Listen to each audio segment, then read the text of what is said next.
ও রবিবার দুপুরে ত্রিপুরা খোয়াই জেলার ধলাবিল এলাকায় সুইচ কেটে জলে ডুবে দুই কলেজ পড়ুয়ার মর্মান্তিক মৃত্যু হয়েছে। মৃত যুবকদের নাম মনদীপ পাল ও ভীষ্মদাস চৌধুরী। এই ঘটনায় সমগ্র খোয়াই মহকুমা জুড়ে গভীর শোকের ছায়া নেমে এসেছে।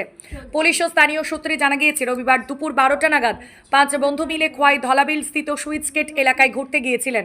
সেখানে আনন্দ উপভোগ করার সময় মনদীপ এবং ভীষ্ম নামের দুই বন্ধু সুইচ গেটে জলে নামেন, কিন্তু জলের গভীরতা আন্দাজ করতে না পারায় তারা মুহূর্তের মধ্যে তলিয়ে যান।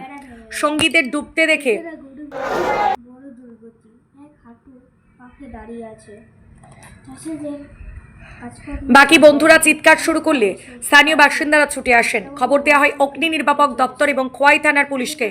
এরপর অগ্নি নির্বাপক দপ্তরের কর্মী ও স্থানীয় বাসিন্দারা যৌথ প্রচেষ্টায় জল থেকে দুই যুবককে উদ্ধার করা হয়।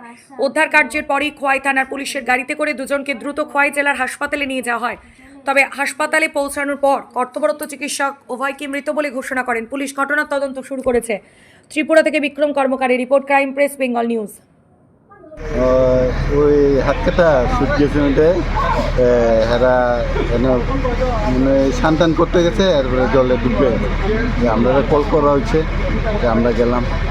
এসে পরে আমরা ফার্স্টে একটা লাশ পেয়েছি, এরপরে আরেকজন আছে, আমরা ফার্স্টে হসপিটাল আনিয়ে দিই। মানে কয়জন পড়ছিল? এরা দুইজন আছে। দুইজন ওখানে অবস্থা কিরকম? তারা দুইজনের অবস্থা ওখানে ডাক্তারের কাছে দিছে, ওখানে ডাক্তাররা কিটা এরা চেক করতেছে। এরা কই কোন কোন জায়গাতে আপনারা উদ্ধার করছেন তারা? এন হাতটা সুইট গেট আছে। কয়টার সময় ঘটনা ঘটছে? আপনার টাইমটা দেড়টা নেই, দেড়টার দিকে, 1:20 বা 1:30 আমরা ঠিক দেখছি। ঠিক আছে।